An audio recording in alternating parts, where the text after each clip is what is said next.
Bonjour à tous et bienvenue dans Waldorado. On est à Sprimont, en province de Liège, pour y découvrir Eloi, une entreprise familiale spécialisée dans les chantiers dits XXL, les gros chantiers, mais aussi le traitement des eaux. Vous allez voir, tout ça avec une philosophie de développement durable. Ça va être passionnant.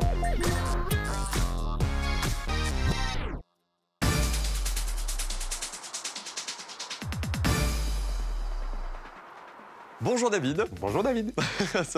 ça résonne un petit peu. Ça commence. Je suis ravi d'être ici. On est chez Eloi, la société de ton grand-père. Tout a été fondé en 1965, si je ne me trompe pas, c'est ça? Oui. Et à l'époque, vous faisiez quoi ici?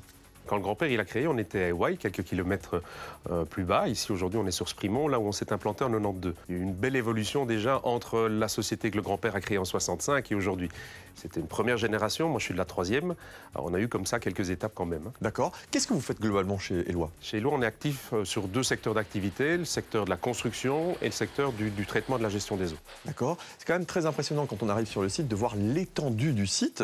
Oui. C'est quasi un code postal ici, c'est très grand. Hein. On n'en est pas loin, effectivement. C'est un espace qui nous a permis de nous développer ces 20 dernières années. Et justement, les différents métiers, quels sont-ils? Alors, on se veut aujourd'hui être un vrai partenaire pour nos clients. Donc, on arrive sur le chantier le plus tôt possible. Donc, on déconstruit un bâtiment, on assainit le sol et ensuite on continue. On fait du bâtiment depuis déjà une dizaine d'années. Donc, on va aller jusqu'à la finition. On est essentiellement sur un secteur d'activité où on fait du hall industriel et du bâtiment résidentiel, mais aussi du bureau, etc. Tiens, est-ce que tu peux me dire les différents types de chantiers sur lesquels vous avez mis votre touche? Alors ça, c'est effectivement ce qui fait aussi notre fierté, c'est que sur le parcours qu'on a connu, on a pu aller sur les principaux chantiers d'ampleur, je vais dire, de notre région. Donc Liège, c'est la plateforme multimodale du Trilogy Port, c'est la zone fret autour de l'aéroport de Bierzet, c'est le Mont Légia, c'est la place des Guillemins au niveau de ses aménagements d'abord. On l'a bien compris, vous êtes bien implanté en région liégeoise et en Wallonie, et à l'international aussi, j'imagine? Oui, on n'est pas non plus des grands professionnels de l'export. Depuis des années, on travaille localement. Donc là, on prend notre baluchon et on va voir finalement d'abord dans les pays limitrophes, puis toujours un petit peu plus loin. On va en Australie. Ah oui? Ah oui, carrément. On est en Suède, on est au Costa Rica, on est en Afrique. Donc voilà, on a été vraiment dans les 4 grandes directions. Et finalement, ça nous permet d'aller un peu sentir le niveau de maturité et d'engagement de ces régions-là sur l'environnement. Et tiens, en termes de chiffres, alors l'entreprise, ça représente quoi? Alors l'entreprise, elle est aujourd'hui à 130 millions de chiffre d'affaires pour 540 collaborateurs qui travaillent pour l'entièreté du groupe. Ah, c'est pas mal. Merci beaucoup, David.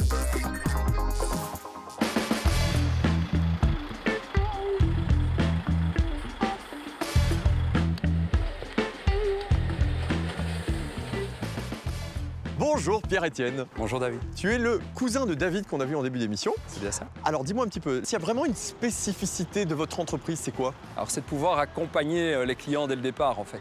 Dès qu'ils ont une idée, on est capable de pouvoir la développer avec eux, accompagner bien sûr de bureaux d'études et d'architectes. Quand on vient avec un ingénieur technique, réfléchir directement à la spécificité du métier et à l'aspect technique, on va beaucoup plus vite. Notre spécificité, c'est ça, c'est d'arriver à les accompagner dès le départ. Par rapport à la déconstruction, Oui. c'est le fait de tout foutre en l'air en fin de compte et de reconstruire, c'est ça?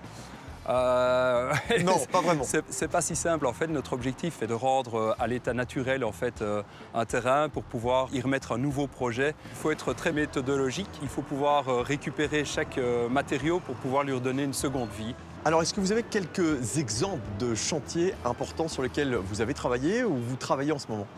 Oui, on travaille pour le CHU, on fait des gros parkings, on fait des aménagements de routes, mais aussi on construit des bâtiments, des maisons de repos, du logement, des hôtels. Alors, Voilà. secteur très très vaste, hein, Oui, on bien le sûr. comprend bien, avec différents types de clients. Qui sont les gens qui travaillent ici? On a beaucoup de techniciens, des techniciens de chantier, des experts pour pouvoir produire sur le terrain, donc ils sont dans des conditions parfois comme ceci bien difficiles.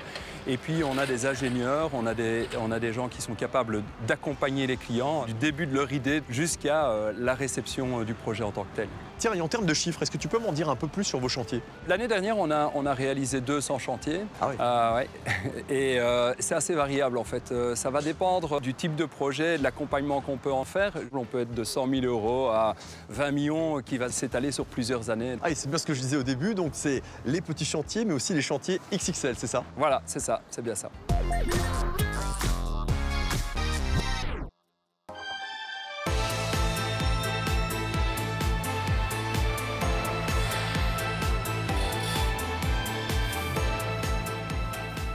Olivier Éloi, bonjour. Bonjour. Tu es le frère de David qu'on a vu en début d'émission. Et toi, ton secteur d'activité, c'est... La gestion de l'eau. C'est ça. Alors ici, on se trouve entouré de... Alors, ce sont des cuves. Et en l'occurrence, ici, des cuves en béton. On en fait aussi en plastique. Et en fait, ces cuves, on va les équiper et les transformer en citernes d'eau de pluie, en stations d'épuration, bref, en solution pour la gestion de l'eau. D'accord. Ce que tu as entre les mains, c'est un petit pot avec du thé, c'est ça? Non, c'est pas du thé. On pourrait essayer, mais c'est pas du thé. En fait, c'est du xylite. Et le xylite, au même titre que l'oxybie, que voici, ce sont en fait des maisons pour les bactéries et les micro-organismes. Et on s'en sert pour faire du traitement d'eau. D'accord, c'est ce qu'on retrouve dans ces cuves ou pas du tout? En tout cas, quand c'est une station d'épuration, ce sont des procédés qu'on utilise. Finalement, on s'inspire de ce que fait la nature pour traiter les eaux usées. D'accord. D'où vient, en fin de compte, cette activité? C'est le grand-père à l'époque, hein? Alors au départ, c'est le grand-père, effectivement, dans les années 70, qui se dit, tiens, la gestion de l'eau, c'est important, l'eau, il faut la protéger. Et finalement, ce qui est sympa, c'est que 50 ans plus tard, on est toujours dans la même thématique, sauf qu'on a un peu inversé. À l'époque, il importait des produits. Aujourd'hui, on fabrique les produits et on les exporte. Tout est fabriqué ici sur le site de Sprimont. On fabrique 25 000 produits par an. Ah oui, donc, et c'est pour combien d'habitations, combien de chantiers? Alors ça, c'est une question compliquée parce qu'en fait, on a plusieurs cibles.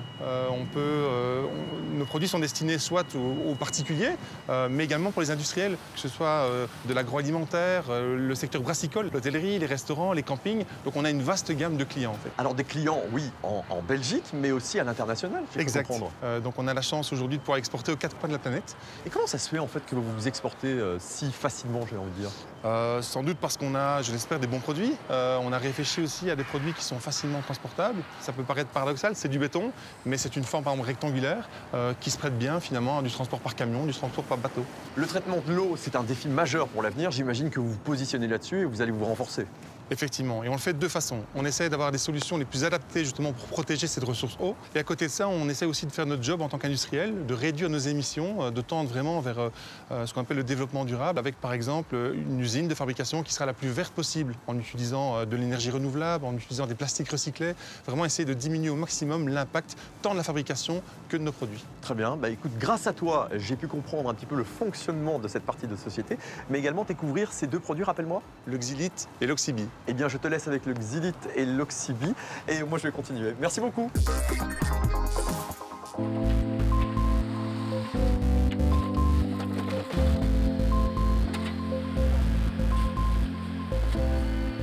Martin et Arnaud, bonjour. Bonjour. Alors là, je suis face à Éloi Construction et Éloi Water. Ici, un chantier demandé par Éloi Water que Éloi Construction est en train de gérer. C'est ça. Mais qu'est-ce que vous faites exactement?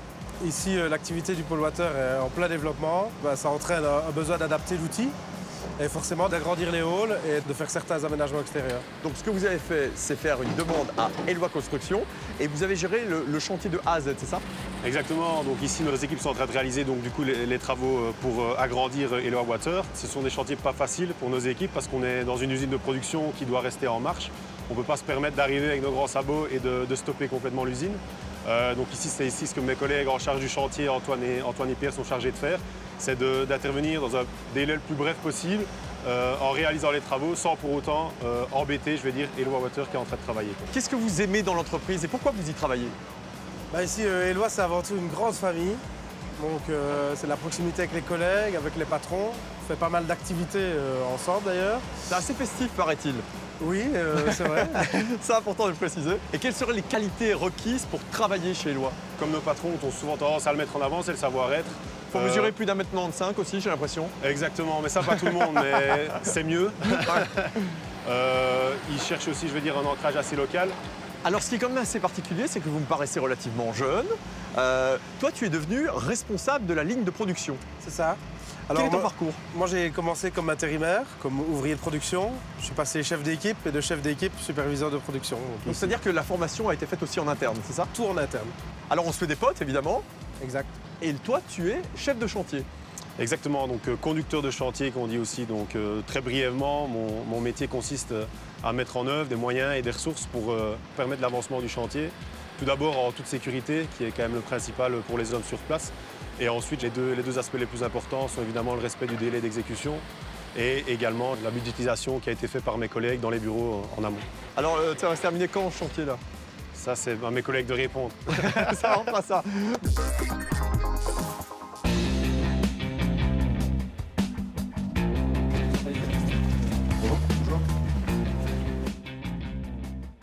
David, j'ai découvert l'entreprise et je dois dire que je suis assez surpris de l'étendue, de la philosophie, de l'état d'esprit des gens qui y travaillent. Je voudrais savoir quels sont les défis de ces prochains mois, de ces prochaines années. Bon, déjà, garder la même philosophie. Ouais. Ça, c'est quelque chose qui nous caractérise aussi, je vais dire, très fort. On a ça dans notre ADN. Au-delà de ça, c'est tout ce qui va tourner autour de nos métiers, forcément, avec l'élément central qui est l'environnement. Donc, tout ce qui tourne autour de la durabilité, également de nos produits, de nos métiers. On en vient à l'économie circulaire, j'imagine. Oui, exactement. C'est un élément central aujourd'hui de notre stratégie, aussi bien dans le pôle traitement des eaux que dans le pôle construction. On a investi dans un écocentre sur la région de Liège, sur Bierzet principalement, qui est idéalement positionné pour recevoir, je vais dire, tous les déchets issus du secteur de la construction. Avec cet écocentre, on peut recevoir des produits qui avant ont été remblayés et cachés presque sous un tapis, comme on pourrait croire au niveau de l'expression, pour être réutilisés, transformés et réutilisés. Donc on redonne vie à un matériau plutôt que de continuer à aller chercher dans des ressources qui sont épuisables. Tiens, est-ce que les mentalités des gens changent? Ça reste très compliqué. Utiliser un produit recyclé, on sait qu'on ne nous vend pas quelque chose d'identique à un produit neuf. Donc il faut combattre ces mentalités-là. Je pense que quand le gouvernement nous permet au travers de certains programmes d'investir dans de la recherche qui permet d'augmenter la qualité de ce produit-là, on va progressivement convaincre, je pense, l'utilisateur final de la pertinence d'utiliser ces produits. Alors, vu comme vous êtes en train de vous étendre en ce moment, avec une progression de 10% par année, de ce que j'ai compris, j'imagine que vous engagez. Oui, continuellement, et c'est un de nos défis également. Et ce qui est bien, c'est qu'on est sur des métiers qui peuvent s'apprendre aussi sur le tas. Donc avant tout, ce qu'on cherche, c'est un état d'esprit. Et c'est même le critère qui prédomine sur les compétences. Les compétences, on peut former quelqu'un, on peut l'accompagner pour qu'il progresse. L'état d'esprit, on ne le change pas. C'est important. Oui, c'est même le critère auquel finalement on apporte le plus d'importance. Eh bien franchement, je suis ravi de vous avoir rencontré, les patrons d'Eloi, cette société que je ne connaissais pas, les collaborateurs. Merci beaucoup David. C'est avec plaisir David. Allez, on va se retrouver prochainement dans Waldorado pour la découverte de nouvelles pépites wallonnes. À bientôt.